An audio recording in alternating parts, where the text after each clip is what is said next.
Because this is the point where the superpowers start to kick in, mainly with the cars.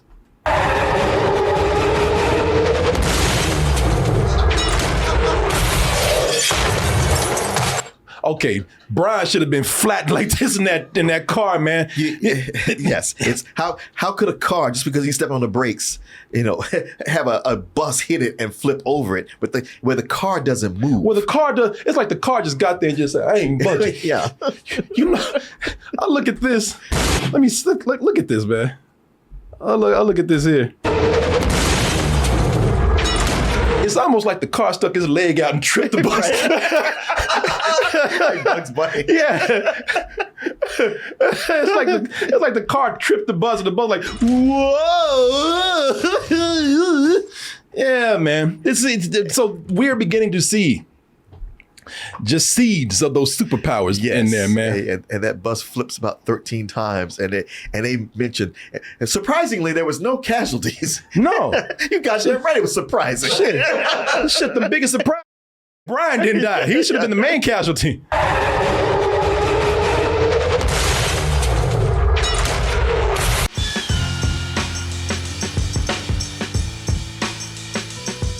Go ahead and get your tickets for Double Toasted Live in Atlanta.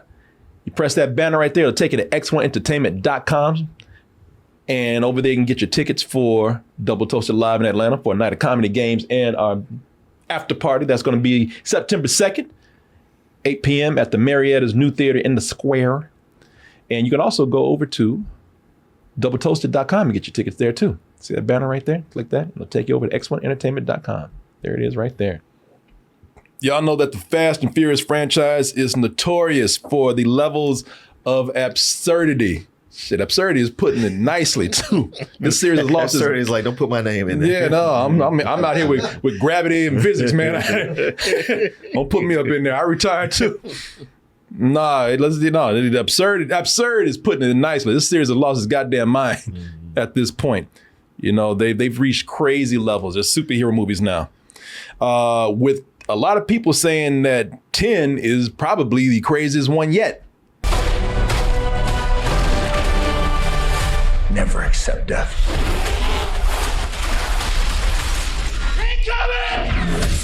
That's what people say when a new movie's being released. Shit, another one ain't coming. Yeah.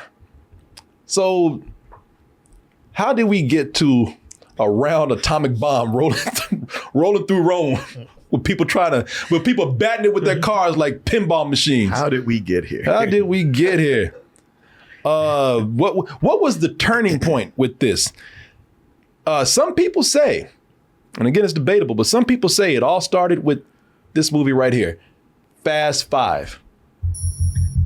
We find them, we take them as a team, and we bring them back. And above all else, we don't ever let them get in the cars. Now, this is the one that the majority of people say. This is the one that just tipped us over into the insanity that we have right now. Some people actually argue that it was probably 4 that just kind of touched it a little bit, just kind of dipped his toes in craziness.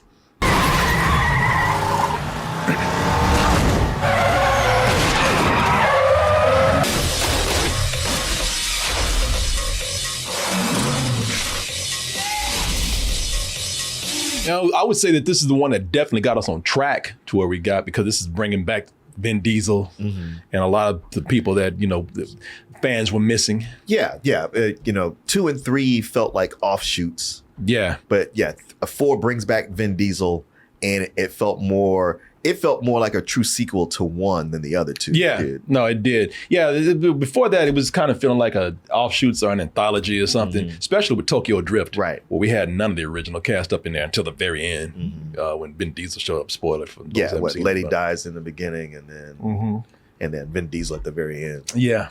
So, that definitely got us on track. But as far as going insane, again, it's debatable. I think there's a valid argument for both. I would go with the 5 as far as the one just getting us to the crazy point that we're in. And also, as you said, this is the one that's referenced the most in the new movie, Fast 10. So, with us talking about Fast Five, what's the point of discussion here? Well, first of all, of course, how this transitioned into the superhero movies that we have today. A bigger point is, I think that this film, we mentioned this earlier, this film captures the best balance of the first movie and where we are at right now. Yeah, it is the true midpoint. Yeah, because you can see elements, so many elements of the first four movies in this, but you can also see, okay, this is where it starts to take off. Yeah, it's at the point where they were able to. It goes crazy without seeming like it's going too far, unless you were around the time. The time was like, what the is happening here? Little did you know where it could go. Yeah, and today, tame by comparison, man.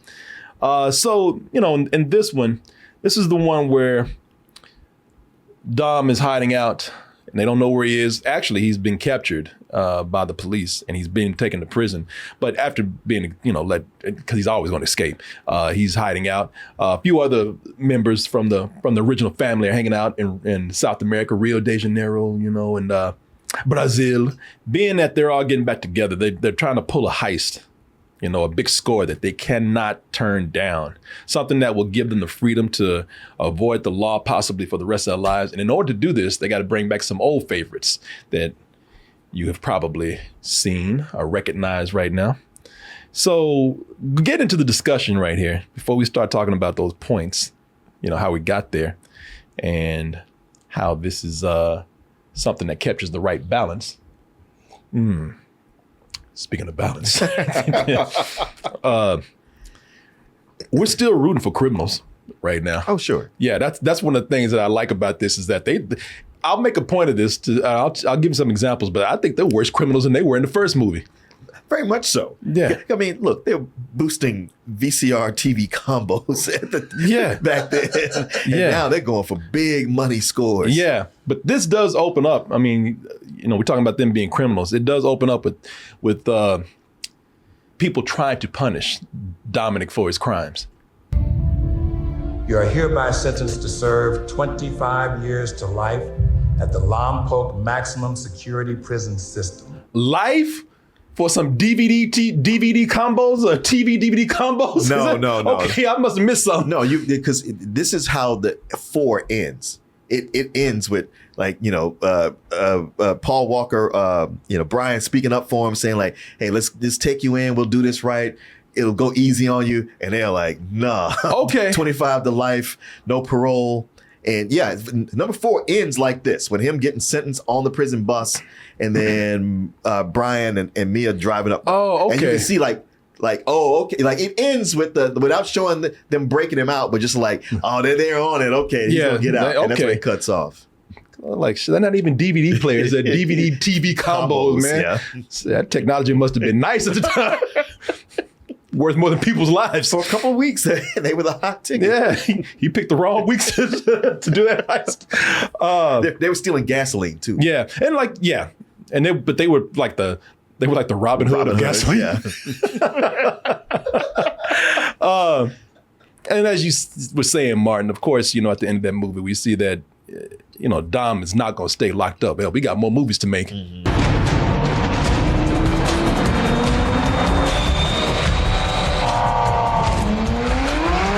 Oh, hell yeah.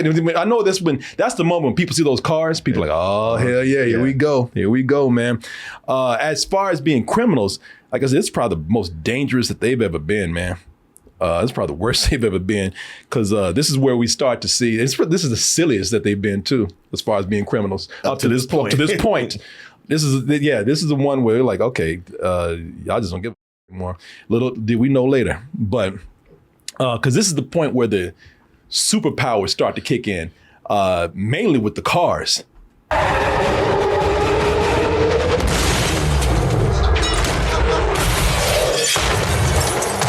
Okay, Brian should have been flat like this in that car, man. Yes, it's how could a car, just because he stepped on the brakes, have a bus hit it and flip over it, but where the car doesn't move. Well, the car does. It's like the car just got there and just said, "I ain't budging." Yeah, I look at this.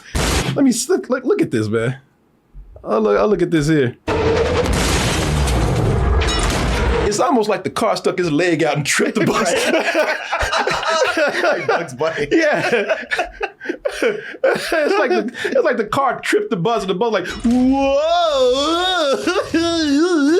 Yeah, man. It's so we're beginning to see just seeds of those superpowers in there, man. And that bus flips about 13 times. And they mentioned, and surprisingly, there was no casualties. No. You got that right. It was surprising. Shit, the biggest surprise. Brian didn't die. He should have been the main casualty.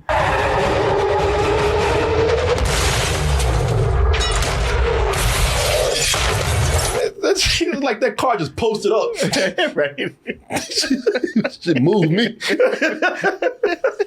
Muscle cars. Yeah, I'm gonna use every muscle in the body. It was like, okay, it's going to flip over the car because it's a heavy muscle car. Not heavier than a bus, but whatever. But the car doesn't even move. No. Car said, I ain't budging, The brakes man. ain't that strong. You can even see the car like, I'm going nowhere. Yeah, man. And keep in mind, this is not any ordinary bus that they flipped over. This is all the aftermath of a daring daylight breakout. There were 26 high-risk inmates. They just released a bunch of dangerous ass criminals onto the world. A bunch of and they never talk about it, but there's a bunch of dangerous criminals at large right now. But hey, we got Dom. Well, they said they apprehended all of them. Except Dom. I know. But bro, I can get them apprehending all of them. I don't get the no casualties. Oh yeah. Nobody's on that bus strapped down. Shit, one of them prisoners, should have been all kind of arms, like severed arms hanging on to the to the poles and shit. Yeah, man, that should have been. You know what? They should have opened up that bus and just goo just poured out of it. This is where we start to see also over the top characters come in, mainly The Rock. The men we're after are professional runners. They like speed and guaranteed to go down the hardest possible way, so make sure you got your funderwear on. We find them. We take it. Funderwear. Boy, his dialogue is so bad in this movie, man. And you know what makes it funnier? Like the stupider the dialogue is, the harder he tries to look. Oh yeah. The tougher he tries to say those lines. Oh yeah. It's like somebody glued his brow together. Yeah. So like this all the time. And I read he did a special diet of working out just so he could be just that much bigger and tighter for all of this.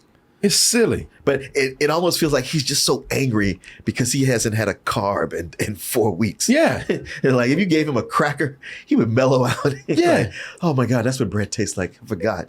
It's almost like he's trying to overcompensate for this stupid ass dialogue. Like the dumber it is, the more serious he gets. Hope you got your underwear on. The men we're after are professional runners. They like speed and guaranteed to go down the hardest possible way, so make sure you got your underwear on. You know when the dude's in the back like, underwear? And other guys like, just don't. He says this shit all the time. You get that impression from his men. And like, we follow him because he gets results, but he says a lot of dumb shit. He follows because he gets results, and somebody put his big dumb ass in charge. Yeah. And plus, he probably beat our ass if we don't say that we say something to him and don't follow his instructions. So they because the dialogue just keeps getting worse. I mean, it's I don't know, man. Maybe with somebody else saying it would work, but with him being so serious and trying to be so tough, it just does not. Those words coming out of his mouth are just ridiculous. Good news, bad news. You know I like my dessert first. He's like, I've never heard that one before. You do say fucking sixth time this week you said this shit. Okay. You funny, boss. Yeah. Yeah.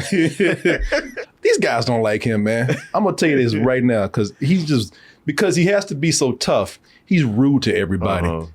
I mean, people who are trying to actually help, people he just met who don't even know him. Like people there in Rio de Janeiro. Yeah. They're like one of the guys in Rio de Janeiro comes up and is like, "Hey man, listen, whatever you need, just let us know. We'll help you out." Well, if there's anything we can do to help that deal. Two things. One, I need a translator. A patrol officer. You heard me. But why? We have to make. Will you slow your big ass down? Jesus, man. I gotta run to keep up with you. I know what you're doing. You're trying to outwalk me. I'm not going anywhere.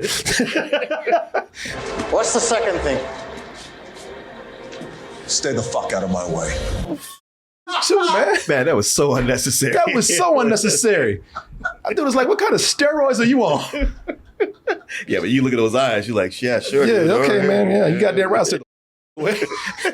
You'll never see me again. You know, it helps that I don't like your big ass. So, yeah. Well, this will be easy, won't it? Funny, I was just about to say the same thing. I swear The Rock is roided out in this, man. Either him, his character, or both.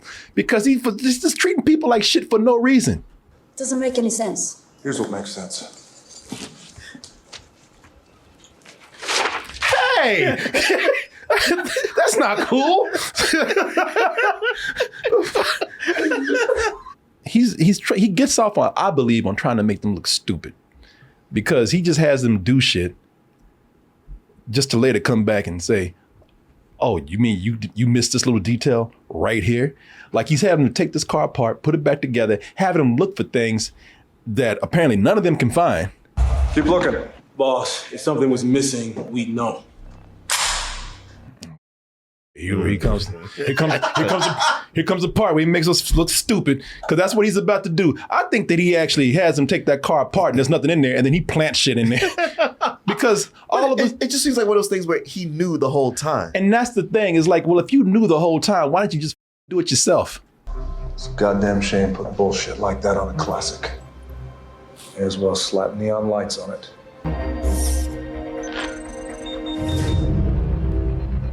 Idiot. Wow, typical, man.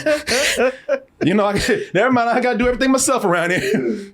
They got attacked. And I think and if you've seen the movie, you know these guys died, but I think that he's looking at them, because he looks at these guys in the last moments of their life when you can't do anything. I think he's looking at them like, oh, they're looking at their leader to help them. And no, they're looking at him like, you know what? No, my last words to you.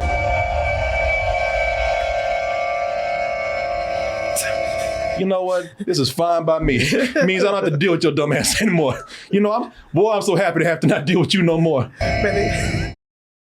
Bam! This does feel like a progression that's not going too far. You know, like they hit a sweet spot with this, I believe. You know, well, again, mostly at the time we didn't recognize it, you know, because we didn't know. But looking at where we are right now, and it's like, all right, because the series has to progress. I get it. Right. This is the point where it's like, these can't be about the racing. We got to move it to being action movies. Yes. Heist film. So we can't do that anymore. Things got to be amped up a little bit. There are arguments to be made, I believe, for why they've gone too far these days. But, you know, they still make money. So, you know, it's not that much of an argument, I guess, depending on who you talk to. But as far as quality of film, if you ask me, as far as characters and story go, while also providing you with a lot of big entertainment, this hit the sweet spot. Fast Five. This is the movie that I think is one of the best ones in the series as far as capturing that spot right there. The reason why, mainly two reasons. First reason is because, like we were saying with the first Fast and Furious, there is an emphasis on practical stunts. Mm-hmm. They haven't gone too far with the CG yet. Right. Now, some things have gone so crazy that they do have to use CG, but for the most part, you know, a lot of this stuff is feeling real. You know, like you have a lot of the stunts that we do recognize from the first movie. You know, leaping from one vehicle to another while it's going top speed.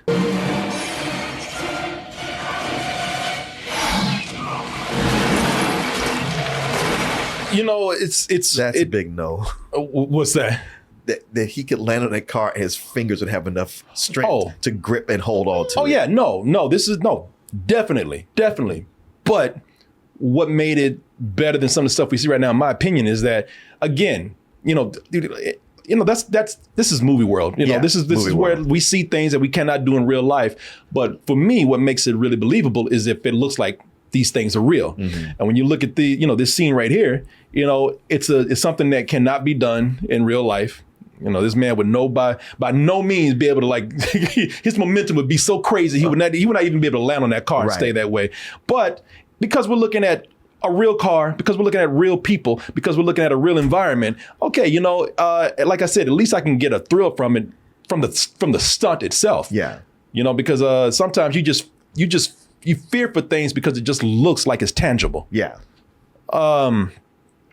You know, and I'm not anti-CG at all. You know, don't think that I'm one of those people who, you know, I'm a snob where it's like, oh, practical is so much better. No, I'm not saying that at all. But, you know, when you see real things crashing into each other, you know, it's just, you can tell the difference. Mm-hmm.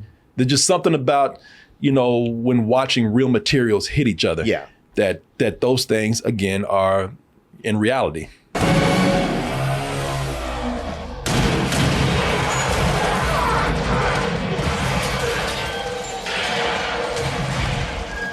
You know, we were crashing real things in this movie. And to let you know that I'm not somebody who's against CG, I just think that, again, the word here is balance.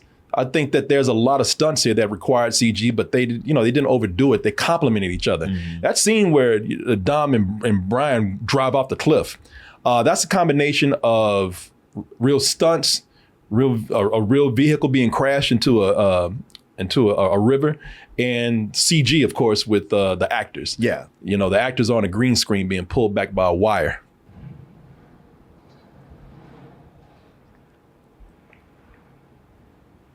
They look like cats. From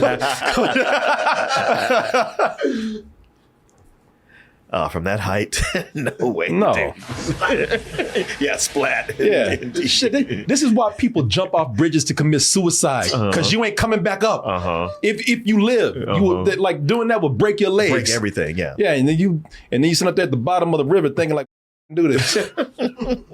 But again, movie, you know, we watch stunts all the time. And the reason why sometimes we buy into these stunts is because of real people looking like they're in a real situation. But again, that was combined with CG so that, you know, they would complement each other very well for the illusion that we have here. I think that is something that's kind of missing from what we have in these later movies. Well, we're drowning in CG now. In the very next movie, in Fast and Furious #6. Mm-hmm. That's when they really went out there, because it's a whole thing with Letty getting shot off of a vehicle and Vin Diesel jumping in the air and catching her and them flipping around. And that was really the point when I was like, okay, now they've completely lost the thread. Yeah. The fight scenes, I will say, depending on who we're watching, this is something where we're starting to see a lot of crossover, again, because of a certain person. You know, some of the fight scenes in here are really cool. I like, man, Brian. Paul Walker's character, Brian. But I love Brian's fight scenes in here. Brian jumps around monkey punching people. Oh, yeah. Brian got some like squirrel monkey shit going on when he punches people. Oh, yeah. Yeah, he'll do a flying punch in a minute. Yeah. Yeah, man. Yeah, I got that monkey punch, man. And that's it. That is his signature move. Monkey punch. Boy, do not let him do some parkour off a wall or bounce off a wall, man, because he'll get your ass. You know, stuff like that. And Paul Walker did most of his own stunts. He did. Yeah. Oh, no, that's especially cool. with the parkour. That's fun, man. I love that. He pulled some Spider-Man shit on people. What the fuck you looking at? Use that momentum. Sure did. Now, that's Paul Walker. And I think the reason why Paul Walker was able to be a little more believable with his fight scenes because he's one of the smaller people in the movie. And this is where this is also where, you know, people are kind of getting pushed back by these big old muscle-bound dudes. Big old roided out muscle man up in here. And that's what happens when you get Dwayne Johnson. Because Dwayne Johnson was that you know, he's the one, as far as fights go, he's the one where we start to see this being taken to a whole superhero level. Yeah. Is that shit? There was a point where it's so different from all the other movies, the level that it's taken to. Even Vin Diesel mid jump was like, God damn! He thought there's a part where Vin Diesel thought he outran The Rock. He was like, yeah, you big shit.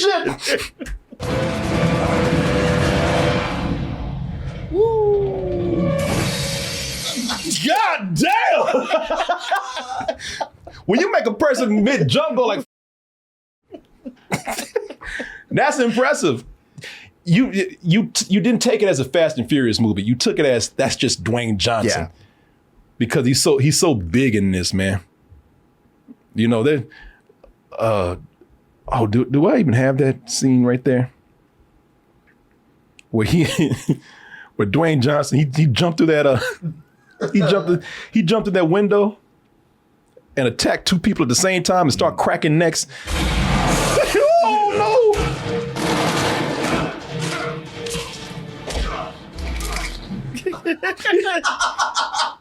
Oh no! Wow! I love the neck cracking movies. Can I get your number? Because it's just a quick snap. Like, look, you can't do that shit. And after they do that, the person who does that shimmy to the ground because they just body just like weak at that moment. Yeah, that so looking at him do that, I say that's why it's bullshit that you had that scene in there where Vin Diesel beat up Dwayne Johnson. We all know that ain't happening. All right. Now, you want to talk about suspension of disbelief, or lack of it. Like, I can take these cars flying and go into space and all that kind of bullshit, but I refuse to believe that Vin Diesel gonna get in a fight with The Rock and come out winning. That's bullshit. That's some shit that Vin Diesel, you want me to come back? I better win this cup. I better win this fight right here.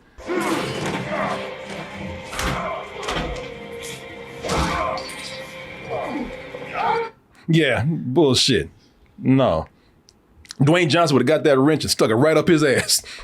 And by the way, with The Rock, you got to have about 10 like shots. It ain't gonna be just one.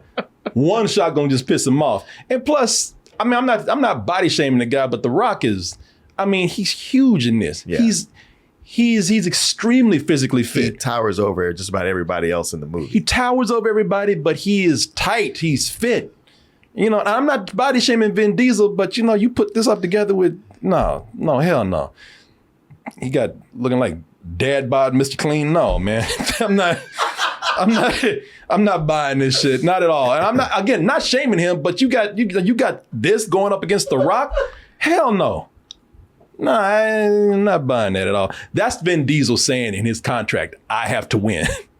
Well, it propels the story. It propels Vin Diesel. Or it should have propelled Vin Diesel. Oh. Nah, yeah, that was one of the things I think was a complaint too with Justin Lin. Justin Lin was saying that, I don't know if this is true or not. It might not be, but Justin Lin, I think, was complaining that Vin Diesel was not coming to the set, exercising or staying fit. Mm-hmm. And was that for this movie? I thought it was for one of the later ones. No, not after this. No, it was the later ones. Yeah, you're right. No, I'm not talking about this one. Yeah. I'm just saying, if there's one reason why I could believe that, it's probably this, but I mean, don't get me wrong, Vin Diesel's huge too.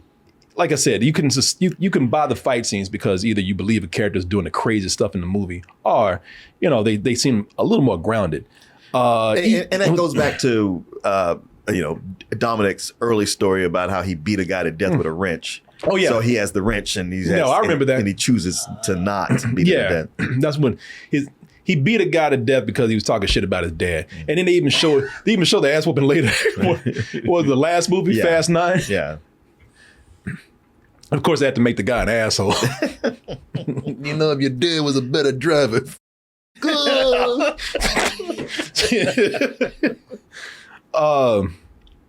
Even the big chase at the end with the vault, as unbelievable as that is, and believe me, it is unbelievable.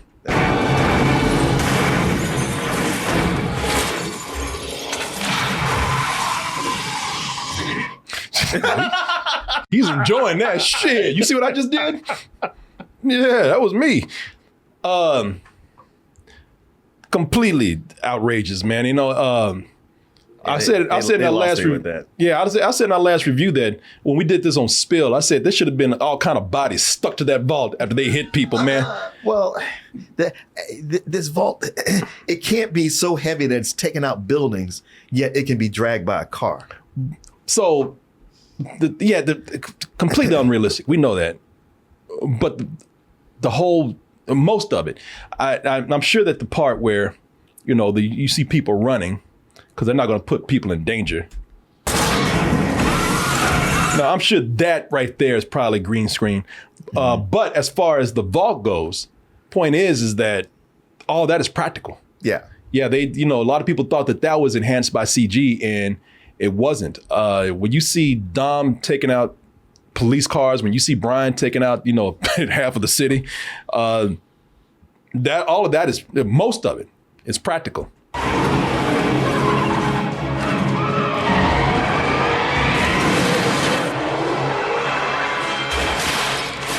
just break and just leave?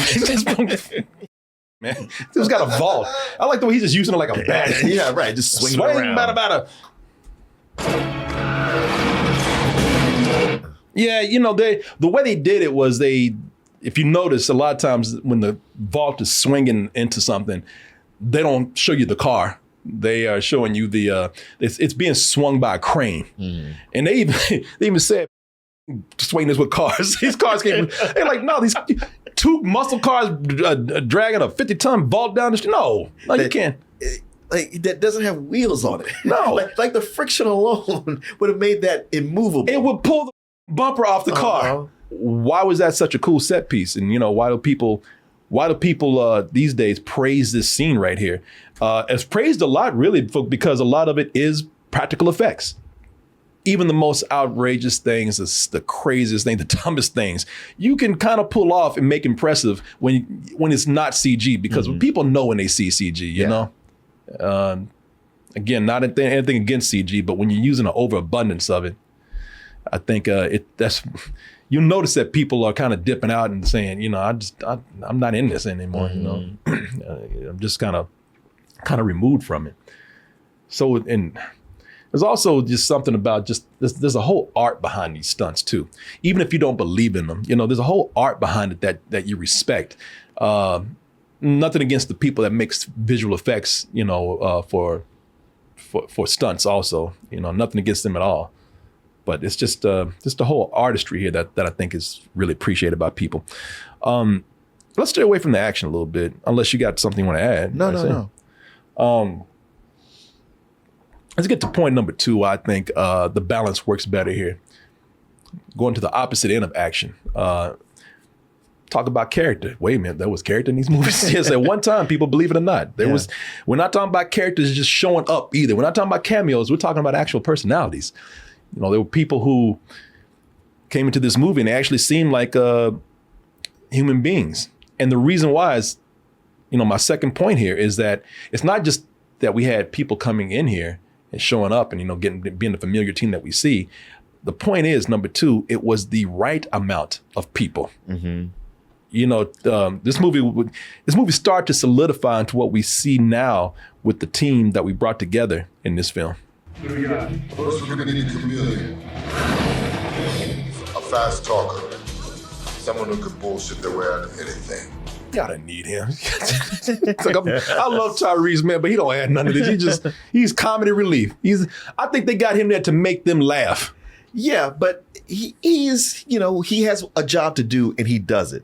As opposed to all the movies after this where he has a job to do and all he does is it up. Yeah. Even in this movie, I mean, I like him, but it's like, did y'all really need him? Nah. He was in the previous movie. There you go. And him and Brian go way back. Yeah, Brian, like, that's my friend. I'm gonna throw him a solid right there. They hired a dude to talk shit and make people laugh. It's one of those where Brian likes him and believes in him so much that everybody else just went, well, okay, he's your boy. Yeah, bring him on, shit. He can drive. He's funny. Yeah, he's funny. I'm on. Utilities and weapons. Someone who ain't afraid to throw down. And that's Gal Gadot's character right there. So, yeah. You know, you can see the formation of the people that we have now. So this works for a lot of reasons. Because as I was saying, there's not too many people yet. You know, because now we don't have time for them to be fleshed out. I mean, we already know them, but I know that, but we don't ever give them any moments to be human beings. No. They're just props now, mainly. Yeah. Are cameos. Yeah, this movie does, you know, reestablish the family, even with you know, not even new characters we've seen before, bringing them all together. Yeah. This is the Avengers of this. Yeah. And we get distinct personalities for each person. But as they go forward, it's almost like they go like, well, you know what they're about. And you're like, oh, not really. This is the time you still need to reestablish that or build on it. And they don't. These movies are just crowded now. And it really is a detriment to the characters that I thought were, for nothing else, you liked hanging out with the characters. You know, if you look at even Tej and Roman doing their shtick, which they've always done, it seemed more natural here than it does today. It's less antagonistic, like they're just capping on each other because they're friends. Yeah. But they're ultimately they're friends. And and what they're saying, it's funny and it's chummy. And then they go back to like, yeah, man, we're cool. Yeah, no, they're just here to crack jokes now, man, because that's what they do. When you watch this earlier, they seem more like friends who just kind of riff on each other a little bit. When you gonna get Martin Luther King his car back? As soon as you give Rick James his jacket back. What up?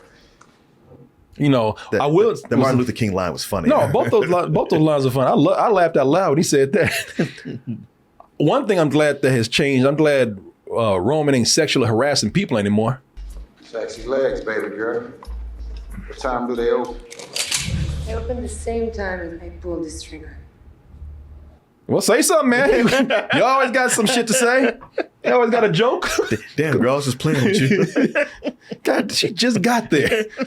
Did he even know her? No, he never met her before. No. God damn, that's her name first or something. See, if she would have shot your black ass, she would have got away with it too. I mean, honestly, even when they introduced him here and a girl walks by, he can't even get in his cab. He's looking going. He's horny all the time. Yeah, when your legs open. I mean, you ain't got to class your line than that. Movie actually slows down in the middle too. That's another thing. These movies being so crowded, they don't slow down. No. They just escalate. So you might have a moment at the beginning where they're barbecuing, and then at the end, you might have something going on where they might have some kind words about family, but they don't slow down anymore in the middle for where we have any nice interaction, human interaction between the characters. Mia's pregnant is in this movie.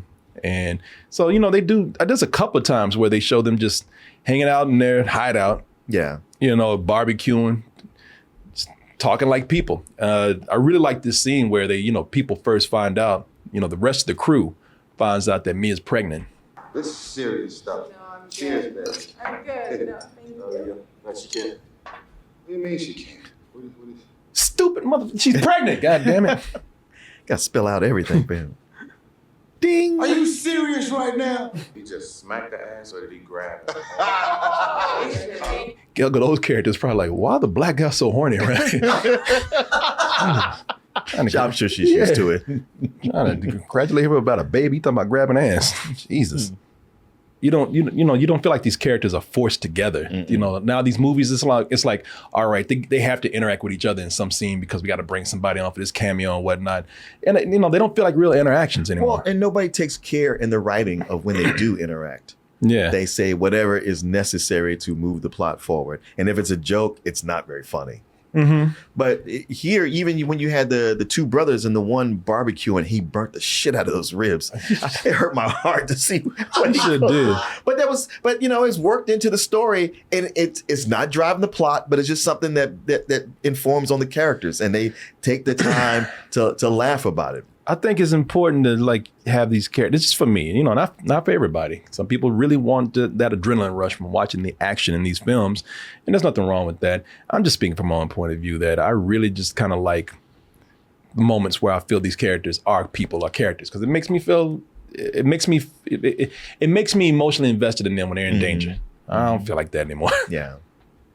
Might as well be watching goddamn Itchy and Scratchy or something.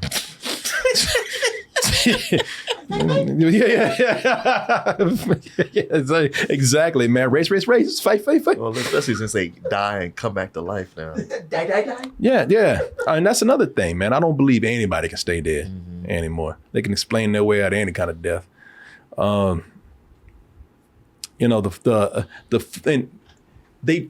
They found a format that fit these characters that would allow them to actually be stress. It would allow them to stress their personalities and give them time on screen that feels more natural.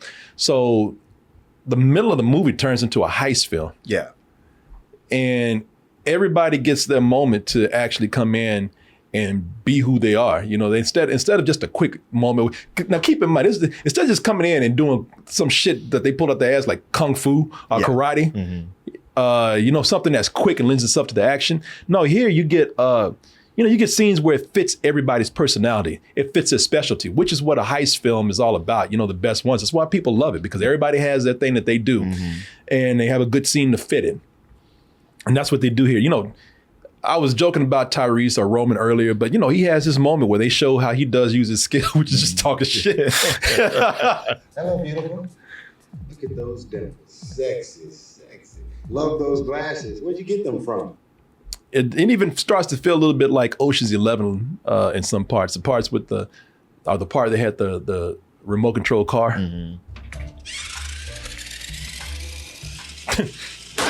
See, now I see why you always get in the accident. I'm not gonna shut up. Trying to man, strap him in his seat belt, man. I love that, man. You see a little bit of story being progressed. You see them doing their job, but you also see them again hanging around, being people and just talking shit to each other. You know, this is why, and that's why I really love having Roman around. Like, I love that part. I will not shut up. That's my job, man, to not shut up. What are you asking me to shut up? There is one thing, though. This is also, they do some stuff, and I'm going to bring this up later. They do things in this movie where they don't give an explanation, you know, and who cares? We got to keep going.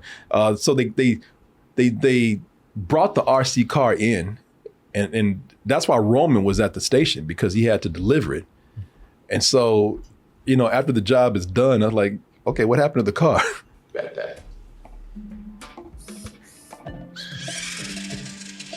Car's like, well, I'm done. Just leave it in the station. Well, hell, even the way they set that up, if the guy he gave the box to had went, I wonder what's in here, and opened it in some RC car, he'd be like, oh, what the hell? I'm not putting this in the evidence room. What if he had put it like on the top shelf and it fell and broke or landed on his back? Flipped on his back, because it's not one that has the huge wheels that can flip over. Yeah, these plans, they always work out flawlessly in these movies, but they don't, there's so many things that could go wrong. I mean, unless they have it where this is plan A, but if this doesn't work out, here's our contingency. They ain't had no plan B. I'll tell you that right now. Well, even when you think about it, like, we need a guy who could talk shit and get his way in anywhere. It's like, is that really germane to our plan? That's what I'm saying. No, that's what I've been saying. They really did not need him there, man. He was almost plan up, really, because he was talking too much. Yeah, he's like, let me call the embassy. Oh, no, brother, here, take the box. You know, here's something that you don't really see today, like the Brazilian dudes. Like, they get more to do. Yeah. What happened to them? I don't know. They weren't. What happened? They died.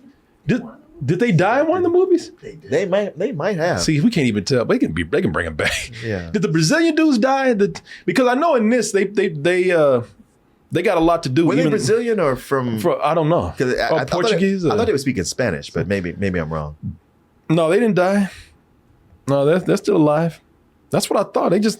So they're on vacation because they seem to want to bring everybody back, and I'm like, hey, what about these guys? Well, you thought they were speaking Spanish because they were speaking Portuguese. Okay, and Portuguese is very similar. No, I know it is. I know. It's just like when everybody else who was speaking Portuguese, I didn't understand what they were saying, but with those guys, I was like, wait, I'm catching some of these words because it was like the Spanglish of Portuguese. They were mixing it in with English words every now and then. Okay.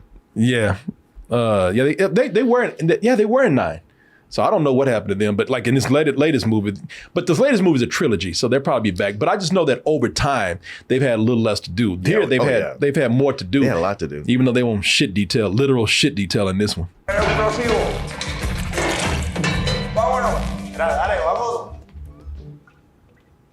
If you listen carefully here, I know you thought it was a cat. That was a fart. Okay. You hear, and then you hear like little drops. Oh yeah. Squeaker. Man, that sucks. Look at all that shit everywhere. Ugh. You gotta walk out into the station and then get in your car to drive home, covered in shit. Other people's shit is like, as you know. Also, oh Jesus! So here, this movie in the 4th film is where they started taking shortcuts. I mean, they already did. They were doing things that of course, you couldn't do anywhere else but in the movie.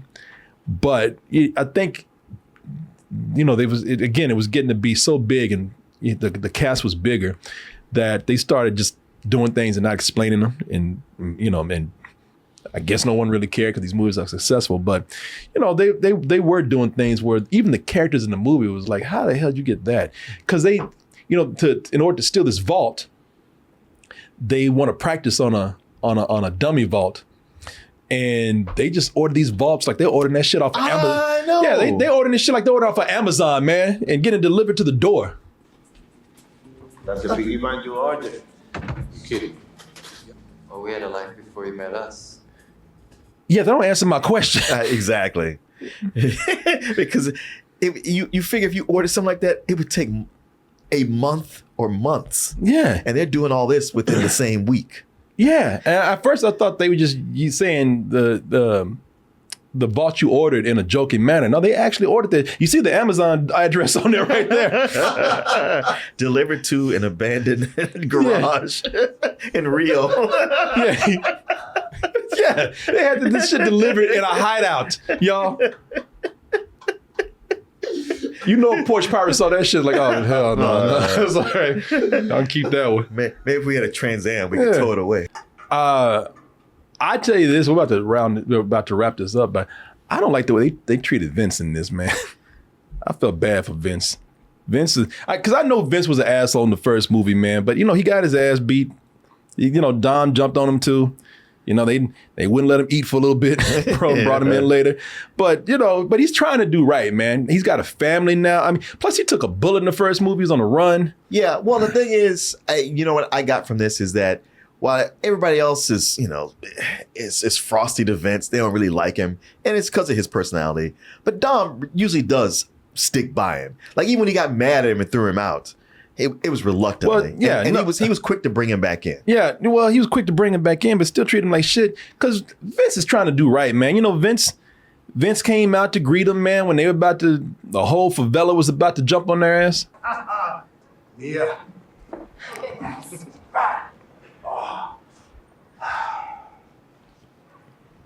Brian. Yeah, exactly. Yeah, he cared about me. He didn't give a shit about Brian. I don't blame him. You know, Brian did save his ass, but he has a lot to be mad about, and I get it. Why? Because Brian stole his girl that was never his girl. No. I mean, I'd be mad too. Because they did it wrong. Because she was in front of him talking about, hey, remember that restaurant you want to take me out to at that time? He's like, yeah, cha-cha-cha, yeah, cha-cha-chas. Yeah, you take me. You just back there, oh. And, you know, and Brian, like, they can't let it go. Brian still treat him like shit, man. Like, Brian, you got his girl. You know, he fed you, he took care of you, and Brian is still he jumps quick to treat him like shit. Where were you, Vince? Had to wait him out. That is such horseshit. That was your job. Hey, I'm not O'Connor. If he said he didn't do it, he didn't do it. Go walk it off. You're like, oh yeah, I forgot how scary you can be. Okay, dumb. Walk it off like they a goddamn pee-wee football team or something. Hey, walk it off. Okay, coach. You are right, because even when Vince was talking, Brian's over there with Mia, like, get off me. I'm gonna go get in this. Yeah, because Brian did it because he thought, you know, Dom gonna get my side. Yeah. You know he's gonna get jumped out right there. Oh, okay, I'm sorry, Dom. And I remember thinking this in the first movie. I was like, you know, Vince is a hothead, but nobody listens to him. And he's right. No, he is right. Yeah, he is right, because he does throw it in Dom's face later. It's like, I told you he was a cop. And guess what? He was a cop. Get out. Oh, don't do this. See, I feel it's the second time he's made him leave. Get out! Where's Letty, Dom? Where's Letty? See, this is how you know Vince is right, because Don would have been beating his ass right now. He wouldn't have got that second chance to say that. Right. Yeah, I feel bad for him, man, because he was right all along. He's right about everything right there. True. And he's always getting chased off, and then the only way he gets back in is when he has to come back like a dog, you know, begging for scraps. Hey, Dom. He always has to come back when he's hungry. Listen, there's always room for family. Get something to eat. That's what he was really waiting on him to say.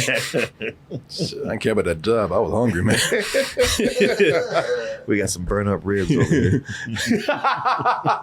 What'd you say? So we got some burn up ribs over here. Brisket over here. I'll take it. And you know, this is the one, of course, where Vince, even though he was right about everything, even though they treat him like a dog, it's the one where he dies. You always my brother. Oh, now we brothers. My damn bottom of my feet are showing now. Now we brothers. Okay. Come on, man. You really mad? Yeah. I don't like this. He treated him bad the whole time. Oh, now that he's on his back. Yeah, you were always my brother. No, he was always your bitch, man. Brian was your brother. I don't like this shit.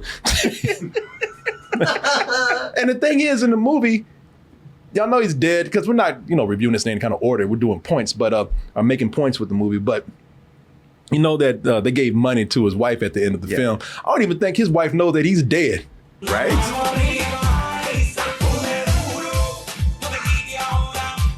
See you soon. Do I have to spin this or am I just holding it for you? She forgot to turn the letter around where it said, P.S. Your man is dead. Their actions get some people killed too. That was a dude. We are about to wrap this up. There's a dude. I don't know if I should feel bad for him or not. It was that dude that the dude that showed he was kissing ass.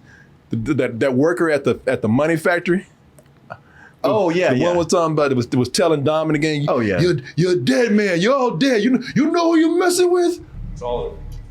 You're a dead man. You're all dead men. You don't have a place to hide. Boy, he didn't think that through, did he? He looking in the background. Yeah, I did good, boss, didn't I? I told them, didn't I? Shit. He hit him so hard, his legs, he's on the ground twitching. You can see it's just a little bit. If you look carefully, you see his leg just kind of twitch a little bit. Look at that leg. Twitch. Oh. Dang, that means he's still alive. He's still alive. Yeah. And they don't give a shit. No. It's like, if you rush him to the hospital right now, they might be able to save him. Yeah, it ain't happening. I tell you though, I always it's just a thing of mine. Whenever I see a villain take some shit out on their henchman, and the henchman didn't do anything, I was like, oh, I hope they get your ass, man. Sure. That's why I loved when because it's one thing, for a villain to die with dignity, which I never want, but he went out like a bitch. You see that?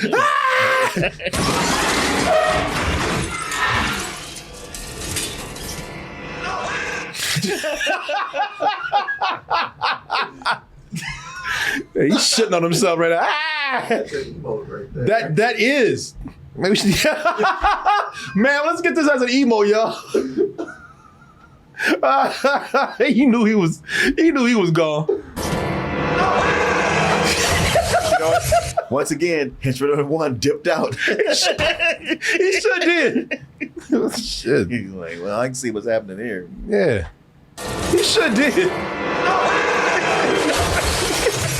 But he wasn't in that backseat at all. They get the safe with all the money, and they're all millionaires now. I'll get like, what was it, $11 million a piece or something. You could tell that none of them, they're like people who win the lottery. They're gonna waste all that money. Yeah. First thing those Brazilian dudes did, they went to the casino and bet $10 million on roulette.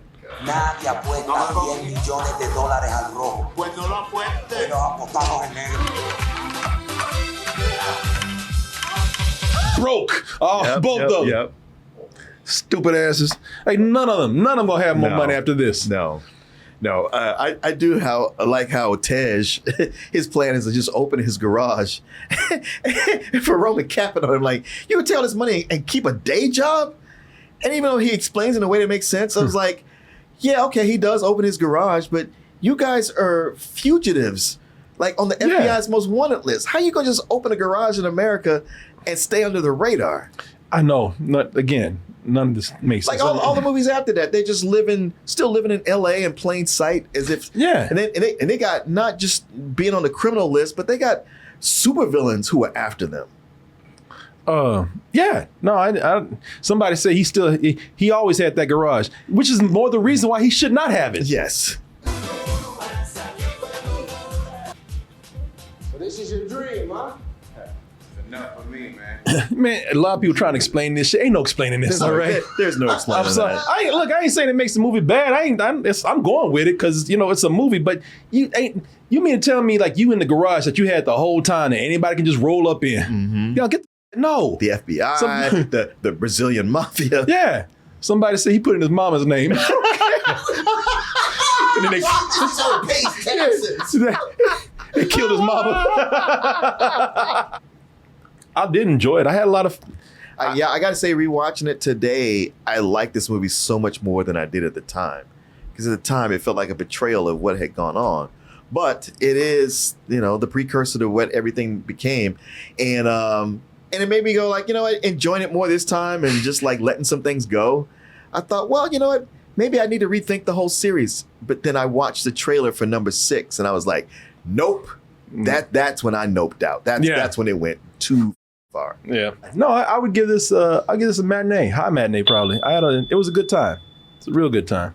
Definitely today. I don't know what I probably rated it lower back in the day, but watching it now and again with what we have, new perspectives, very much in perspective. Yeah, it's a good movie, man. It definitely captures the best of both worlds, from the people who love the original to the people who like the stuff now.